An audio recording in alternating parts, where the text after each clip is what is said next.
Meu nome é Amaury Cardoso, eu sou o presidente da Fundação Ulisses Guimarães, no estado do Rio de Janeiro. E eu quero fazer uma análise com vocês sobre a resposta das urnas. Concluímos mais um processo eleitoral e estas eleições de 2018 se caracterizaram como uma das eleições mais imprevisíveis que já participei. Foi uma eleição marcada por repúdio à política, com forte rejeição à velha aristocracia política, onde a sociedade brasileira deixou claro o seu desapontamento com a degradação da estrutura política em nosso país. O sistema político foi sendo destruído ao longo dos anos, após a redemocratização, e chega nesta eleição com evidências claras de que está destroçado. Razão pela qual se compreende o fato de afastar inúmeras lideranças da atividade política partidária e, por conseguinte, da busca de um mandato. Chegamos a esse ponto em razão da falta de interesse de grupos dominantes da política brasileira em permitir o surgimento de novas lideranças que possibilitem uma renovação na representação política.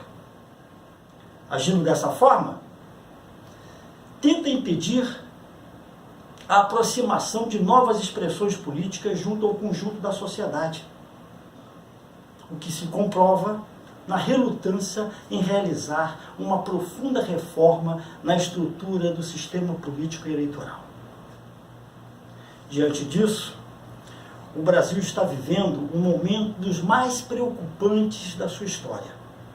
As eleições de 2018 se tornaram um enfrentamento sem precedentes, culminando com uma disputa de extremos ideológicos, sendo vencedor a corrente que incorporou a onda conservadora e antipetista. Esta eleição apresentou vários resultados que para muitos eram inesperados. Um desses resultados foi o fato de que o eleitorado nacional, governado pelos três maiores partidos, aí eu me refiro ao MDB, ao PT e ao PSDB, em comparação às eleições passadas, em especial a de 2014, perderam considerável parcela de eleitores. O MDB foi o partido que mais encolheu no comparativo com 2014. Perdeu cerca de 19 milhões, ou seja, 66% do patamar que alcançou nas eleições estaduais de 2014. Ao passar de 7 governadores para 3, sendo um do Distrito Federal, isso também ficou claro que a perda foi muito profunda num dos maiores partidos das últimas décadas. O PSDB,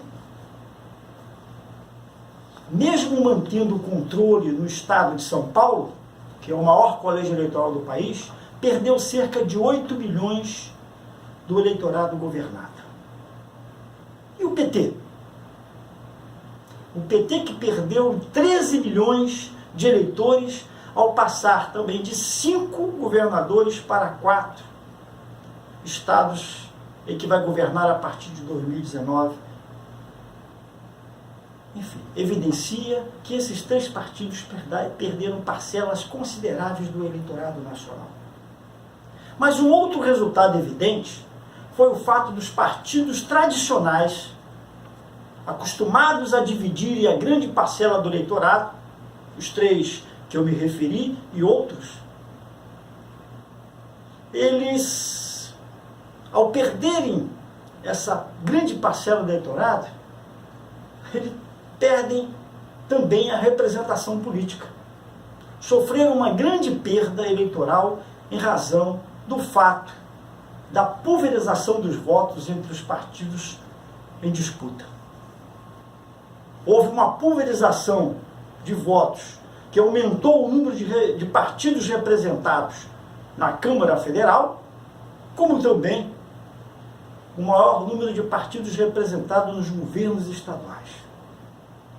Fazendo um comparativo entre a eleição de 2014 e 2018, os maiores partidos tiveram perdas significativas em suas bancadas, no Senado, na Câmara Federal e nas Assembleias Legislativas.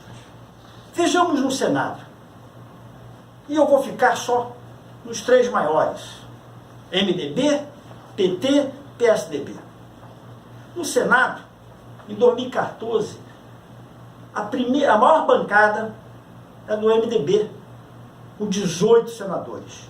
Em segundo, o PSDB com 12 e em terceiro, o PT com 9. Vejamos agora, com a eleição de 2018, o MDB cai para 11, continua sendo a maior bancada, mas com 11 senadores. O PSDB cai para 8 e o PT cai para 6. Observamos que os três maiores partidos no Senado, que atualmente têm juntos quase a metade do Senado, na próxima legislatura passa a representar menos de 1/3 das cadeiras do Senado. Vejamos na Câmara Federal. Em 2014, o PT fez 69 deputados federais. Era a primeira maior bancada. A segunda maior bancada é o MDB, com 65 deputados federais. E a terceira maior bancada, o PSDB, com 54. Vejamos agora o resultado de 2018. O PT continua sendo a maior bancada, mas perdeu, ficando com 56 deputados. O MDB, que era a segunda, foi para a quarta bancada e perdeu quase que a metade dos seus deputados federais, ficando com 34. E o PSDB é a nona bancada, com 29 deputados federais. Observamos que a bancada do MDB e do PSDB tiveram uma grande baixa na Câmara. E nas Assembleias Legislativas estaduais? Em 2014, o MDB é o que tinha o maior número de deputados estaduais a nível nacional, com 142. Em segundo vinha o PT, com 110. E em terceiro, o PSDB, com 97. Já com as eleições de 2018, o MDB continua sendo o primeiro, mas caiu para 93. Segundo, o PT caiu para 85. E em quarto, o PSDB, que caiu para 73. Esse quadro configura que ocorreu uma pulverização na representação legislativa no Senado, na Câmara Federal e nas Assembleias Legislativas, onde os partidos tradicionais, mais uma vez repito, os maiores partidos, perderam poder e força. Outro dado significativo ocorreu na Câmara Federal nas eleições de 1998 a 2018, que envolve a relação do percentual da representação feminina e a taxa de renovação. Mulheres na Câmara, em 98, eram 28, um percentual de número de 513 deputados de 5,5. Em 2002, 42, vem aumentando, um 8,2%. 2006, 45, 8,8%. 2010, 45, manteve os 45%, os mesmos 8,8% da representação. 2014 foi para 51, 9,9%, e agora em 2018 fez 77%, com representação, um percentual de 15% da Câmara Federal.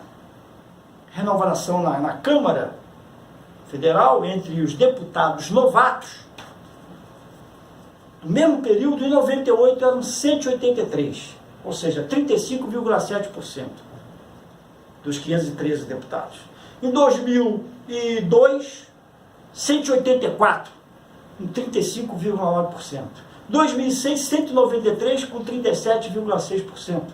2010, 189, com 36,8%.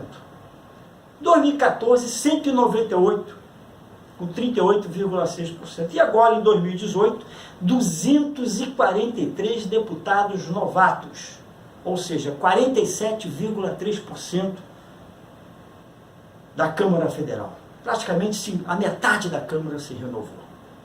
A pulverização das forças políticas também se deu na representação dos governos estaduais e seu eleitorado por partido.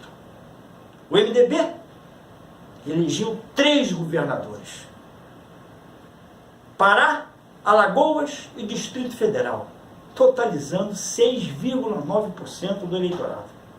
O PT elegeu 4 governadores: Bahia, Ceará, Piauí e Rio Grande do Norte, totalizando 14,5% do eleitorado nacional.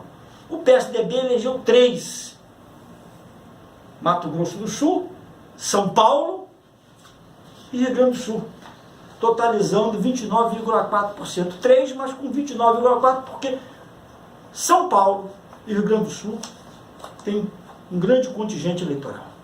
O PP elegeu 1 governador, que foi no Acre, totalizando 0,4% do eleitorado nacional. O DEM elegeu 2 governadores, Mato Grosso e Goiás, totalizando 4,6% do eleitorado. PSDB elegeu 3 governadores, Espírito Santo, Paraíba e Pernambuco, totalizando 8,31% do eleitorado. O PDT elegeu 1 governador, Amapá, totalizando 0,3% do eleitorado. O PSL, por conta de Jair Bolsonaro, elegeu 3 governadores, Rondônia, Roraima e Santa Catarina, totalizando 4,4% do eleitorado nacional. O PSC elegeu 2 governadores, aqui no meu estado, Rio de Janeiro, e no Amazonas, totalizando 10% do eleitorado nacional. O PHS elegeu 1 governador em Tocantins, totalizando 0,71% do eleitorado. O Partido Novo reelegeu o governador em Minas Gerais, totalizando somente com o estado 10,6% do eleitorado nacional, devido ao peso de Minas Gerais. O PCdoB elegeu um governador, manteve lá no Maranhão, totalizando 3% do eleitorado nacional. O PSD elegeu 2 governadores, em Sergipe e no Paraná, totalizando 6,5% do eleitorado nacional. Vejamos, nesta nova configuração, como é que ficou a posição dos partidos por número de eleitores em relação a cada estado governado? O primeiro é o PSDB, com 29,4%, que eu já falei. Depois, em segundo, o PT, com 14,5%. Em terceiro, o Partido Novo, com 10,6%. Em quarto, o PSC, com 2 estados, em especial o Rio de Janeiro, fez 10% do eleitorado nacional. Em quinto, o PSB, 8,3%. Em sexto, o MDB, em sexto, com 6,9% do eleitorado. Em sétimo, o PSD, com 6,5%. Em oitavo, o DEM, com 4,6%. E nono, o PSL, com 4,4%. Em décimo, o PCdoB, com 3%. Décimo primeiro, o PHS, com 0,7%. Em 12º, o PP, muito atingido pela Lava Jato, com 0,4%. Em 13º, o PDT, com 0,3%. Por fim, é importante destacar que os votos nulos, em branco, e abstenções, os chamados não votos, alcançou um significativo patamar de 42 milhões e meio de eleitores, sendo que o voto nulo teve uma alta de 3% agora em 2018, em comparação a 2014. Abstenções foram 21,25%, nulos 7,44% e brancos 2,15%, totalizando 30,84%. Na média nacional de não votos. Vamos ver agora a evolução dos votos nulos, brancos e abstenções no período entre 2002 e 2018. É importante essa comparação, para ver o termômetro da sociedade. Votos nulos, em 2002, foram 4,12%. Em 2006, 4,71%. Em 2010, 4,40%. Em 2014, 4,63%. Em 2018, 7,44%. Olha, vem aumentando. Votos brancos. 2002, 1,88%. 2006, 1,33%. 2010, 2,3%. 2014, 1,71%. E 2018, 2,15%. Abstenções. Abstenções no ano de 2002 foram 20,47%. Em 2006, 18,89%, ou seja, 19%. Em 2010, 21,5%. Em 2014, 21,10%. E agora em 2018, 21,25%. Praticamente abstenções, desde 2002, ela vem se mantendo no patamar entre 20 e 21%. Eu finalizo. O que se conclui, diante do resultado das eleições de 2018, é que a resposta foi dada nas urnas. Aqueles que no meio político e partidário não entenderam o clamor da sociedade, ou se entenderam, relutaram em aceitar os novos tempos da política, arcaram com as consequências de seu erro. Muito obrigado pela tua atenção.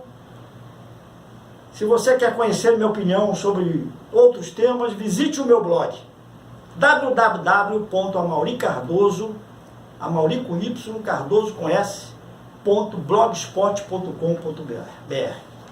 Muito obrigado, um forte abraço e até a próxima.